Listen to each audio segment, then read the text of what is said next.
simple, basic. It's basic for me. Blue Moon. And oh, that's pretty good. We're going to talk about non sequiturs, or it does not follow, or logic, if you like. So, what are you talking about, JR?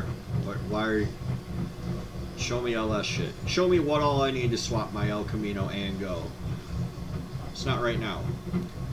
In the greater world of hot rodding, hello, cat.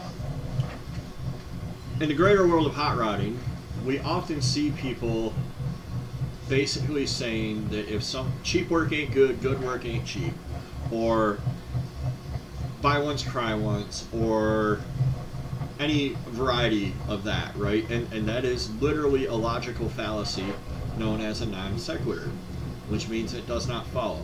Just because something is more expensive does not mean it is better. This is a vacuum nozzle that I printed. It is cheaper than one that I could buy. That doesn't mean that it's not as good, right? If you're watching me, you already believe this. So I'm watching this guy, you know, in a square body group. I have a square body, obviously. One of the more famous ones, probably, I will humbly say. Gentleman has a nice truck. I'm slightly envious. I want a long bed 4-wheel drive to go with my step side 2-wheel drive that I already have. I also would like less cat in this video, but it is what it is. She's a hazelnut, and she kind of does what she wants. So the guy wants a paint job. The price of paint jobs is out of control nowadays. Like, people are absolutely crazy for what they want. It would be hard to find somebody to paint a truck like that for less than $5,000. And it's just not worth it to me, right? Like, you want to have a truck, you want to have a cool truck, you want to drive it on nice days, you know, but you want to be able to use it. Who has 5, 10, some of these people are saying $15,000, 7,500 and 9,500, you know, blah blah blah, quality materials. They say those kinds of things to belittle you and besmirch you and make you feel bad. And I'm telling this guy, like, it's going to be more than a truck's worth, right? Like, I get that all square bodies are $35,000, but they're not, right? This is a long bed 4-wheel drive. I like it. I think it's cool.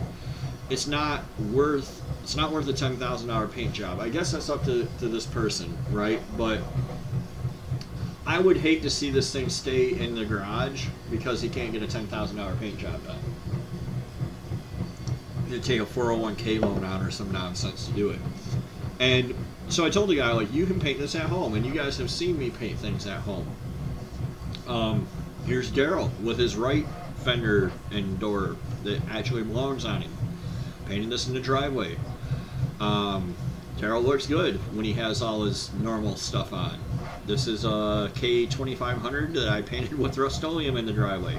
It looks fine. I drove it to work every day. This building actually no longer exists. It was on Bond Street in Grand Rapids, Michigan. This is Marv. I totally screwed this paint job up, and Marv is covered in dents. And I documented it on the channel, and it still looks fine. Like, nobody pulls in and says, what are you, some kind of idiot? Why would you do that to that truck? Another shot of Marv. You can see down here, in passing, it's fine. It looks fine. It's my wife's truck. It's rolled on. It's got some shit here where I smashed the fender into it 17 times, actually, is how that happened. But it's fine. It's all fine. Everything is fine. Like, whatever you can do is fine.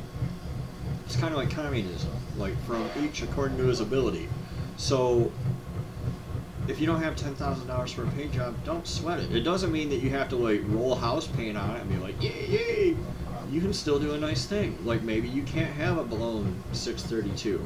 It's okay. Maybe your 305 has to be good enough. Dress it up. Have a good time. That's what this is all about, people. Have a good time.